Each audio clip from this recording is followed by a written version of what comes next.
గోంగూర చపాతీ.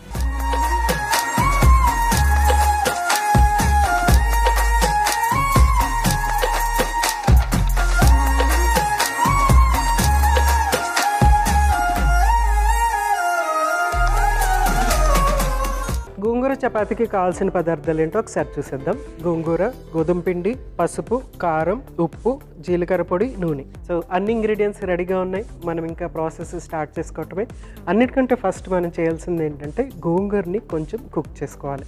ఆ కుక్ చేసుకున్న గోంగూరని మనం చపాతీ పిండిలో కలుపుకొని చపాతీలు పిండి రెడీ చేసుకొని చపాతీ చేసుకొని కాల్చేసుకోవటం.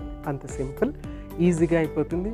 తప్పనిసరిగా ప్రతిరోజు ఏదో ఒక ఆకుకూర చపాతీలో కానీ రైస్లో కానీ కలిపి తీసుకుంటే డెఫినెట్గా రక్తహీనతని మనం చాలా చాలా కంట్రోల్ చేయొచ్చు. సో స్టార్ట్ చేసేసుకుందాం.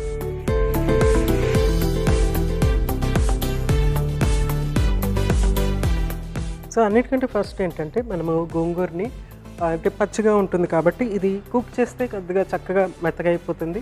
అప్పుడు మనము చపాతీ పిండిలో కలుపుకోవడానికి ఈజీగా ఉంటుంది అనమాట. ఎప్పుడు కూడా ఆకుకూరలు కొంచెం కుక్ చేసిన తర్వాత దాంట్లో ఉన్నటువంటి న్యూట్రియంట్స్, ఆ పోషకాలు మనకి చక్కగా అబ్జార్బ్ అవుతాయి. సో మనం దీనికి నూనె అవంతా కూడా ఏమీ యాడ్ చేయని అవసరం లేదు. డైరెక్ట్గా మనం దీన్ని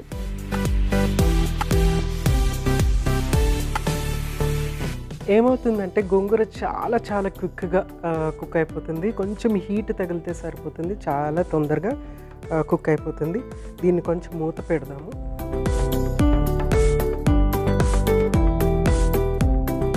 మూత పెట్టిన తర్వాత కొంచెం ఆ వాటర్ ఉంటుందా, ఆ వాటర్లోనే మెత్తగా అయిపోతుంది అనమాట. అప్పుడు మనం చక్కగా మిక్స్ చేసుకుని చపాతీ పిండి చేసేసుకుందాం.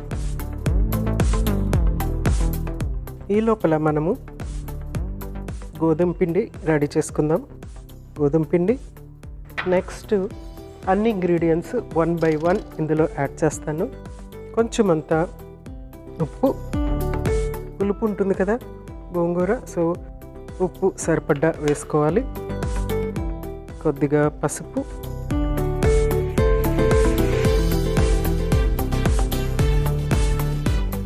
కారం, కారం కాకపోతే పచ్చిమిర్చి కూడా ఉపయోగించుకోవచ్చు.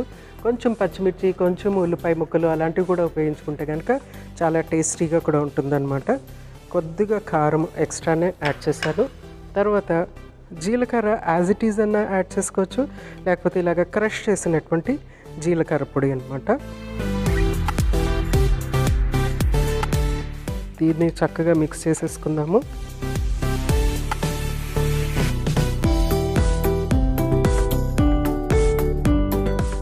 ఈ రెసిపీ ఏంటంటే మనము రక్తహీనతని అరికట్టడానికి అనేసి చేస్తున్నాం అనమాట. ఎక్కువగా ఉమెన్కి రక్తహీనత అనేది డెఫినెట్గా ఉంటుంది.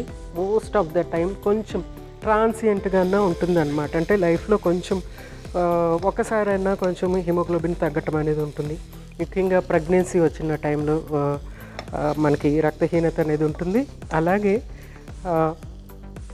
జ్వరాలు వచ్చినప్పుడు, అంటే వైరల్ ఫీవర్స్ వచ్చినప్పుడు కొంచెం హిమోగ్లోబిన్ తగ్గటం అనేది జరుగుతుంది. మలేరియా వచ్చినప్పుడు బ్లడ్ తగ్గటం అనేది జరుగుతుంది. ఎక్కువ బ్లీడింగ్ అవుతున్నప్పుడు కూడా బ్లడ్ తగ్గటం అనేది జరుగుతుంది అనమాట. హిమోగ్లోబిన్ తగ్గిపోతుంది అనమాట. కొంచెం అంత వాటర్ యాడ్ చేస్తున్నాను.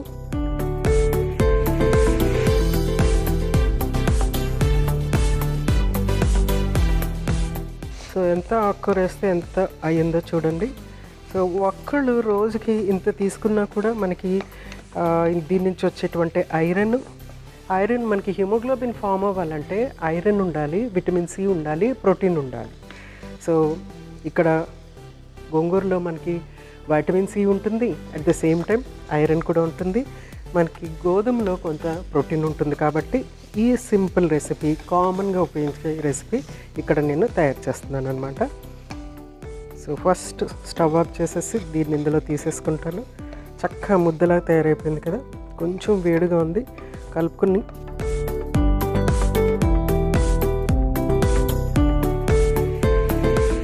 ఫస్ట్ స్పూన్తో కలిపేద్దాం, ఎందుకంటే వేడిగా ఉంది కాబట్టి. తర్వాత అవసరానికి కొంచెం అంత వాటర్ యాడ్ చేసుకుని చపాతీ పిండిలా కలిపేసుకుందాం. సో గోంగూర యాడ్ చేసేటప్పటికి వేడివేడి గోంగూర యాడ్ చేసాం కదా, మనకి ఇక్కడ ఆ జీలకర్ర అరోమా అనేది బాగా తెలుస్తుందన్నమాట.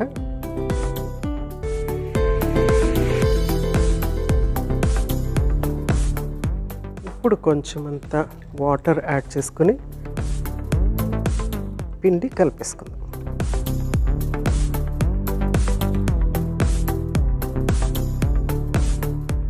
సో మనకి ఈ అంటే రైస్ కంటే గోధుమలో కొంచెం ఎక్కువ ప్రోటీన్ ఉంటుంది.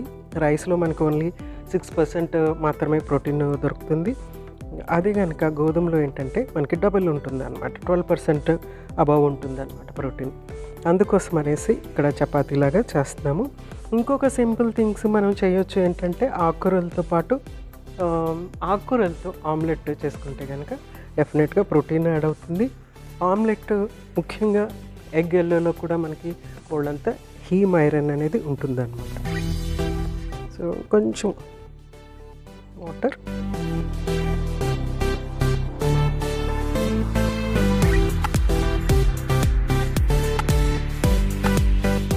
సో పిండి చక్కగా కలిపేసుకున్నాం కదా, దీన్ని ఒక 5 minutes పక్కన పెట్టేసుకుంటే చక్కగా నానిపోతుంది. నానిన తర్వాత చపాతీలు చక్కగా వస్తాయి.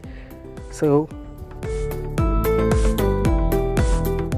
చూడటానికి ఐరన్ కలర్ లాగా ఉంది. సో దీన్ని పక్కన పెట్టేసుకుందాము.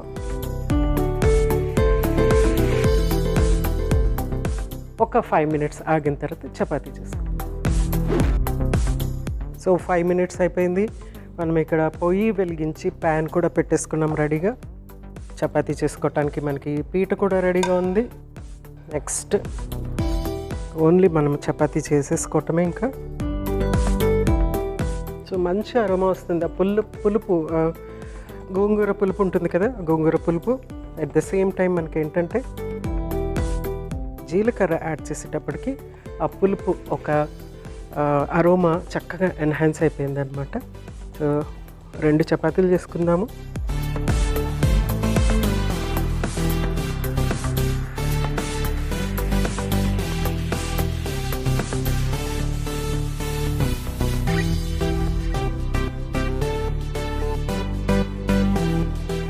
సో చక్కగా పల్చగా, వీలైనంత పల్చగా చేసుకుంటే బాగుంటుంది. ఇది రుచికరంగా ఉంటుంది. మనము నవ్వులే కొద్దీ టేస్ట్ వస్తూ ఉంటుంది. ఇలా చివర్లు ఇలాగే ఉంటుంది, ఎందుకంటే మనము ఇందులో ఆకుకూర కలిపాం కాబట్టి. సో రౌండ్గా రాలేదు, లేకుంటే స్మూత్ ఎడ్జెస్ రాలేదు అని అనుకునే అవసరం లేదు.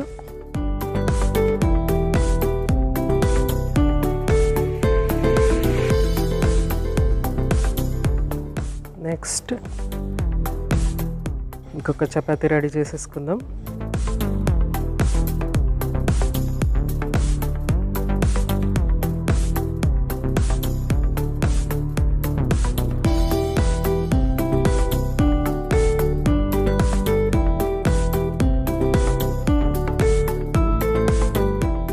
స్మూత్ ఎడ్జెస్ రావాలంటే మనము ఆకుకూరని ఏం చేయాలి అని అంటే దాన్ని మంచిగా గ్రైండ్ చేసేసి, స్మూత్గా గ్రైండ్ చేసేసి అప్పుడు కలుపుకుంటే కనుక అసలు అంటే ఆకుకూర మనకి యాజ్ ఇట్ ఈస్ యాడ్ చేసాం కాబట్టి ఈ ఎడ్జెస్ ఇలాగ వస్తూ ఉంటాయి.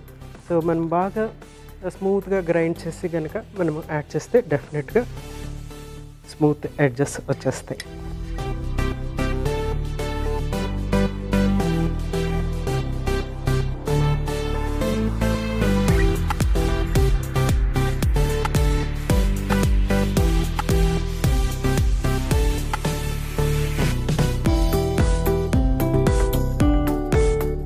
సో 2 చపాతీ కూడా, సో 2 చపాతీలు ఇలా ఆకుకూరతో కలిపి తీసుకుంటే కనుక డెఫినెట్గా మనకి ఫైబర్ వస్తుంది, అలాగే మనకి కొంత ఐరన్ కంటెంట్ వస్తుంది. దాంతోపాటు ఇందులో కొంచెమంత వైటమిన్ సి డెఫినెట్గా ఉంటుంది. వేడికి కొంచెం తగ్గిపోయినా కూడా కొంత అమౌంట్ మాత్రమే తగ్గుతుంది, పూర్తిగా తగ్గదు. కొంత అమౌంట్ ఆఫ్ వైటమిన్ సి ఉంటుంది కాబట్టి అది డెఫినెట్గా యూస్ఫుల్గా ఉంటుంది. దీంతో పాటు మనము దీన్ని పెరుగుతో పాటు తీసుకుంటే కనుక ఎక్సలెంట్ కాంబినేషన్ అనమాట ఈ చపాతీ. ఎందుకంటే కొంచెం డ్రైగా ఫ్లేకీగా ఉంటుంది కాబట్టి సో మనము పెరుగుతో పాటు తీసుకుంటే కనుక ఎక్సలెంట్ కాంబినేషన్. మనకి డైజెస్టివ్ సిస్టమ్ కూడా చక్కగా, దాని హెల్త్ బాగా ఇంప్రూవ్ అవుతుంది అన్నమాట.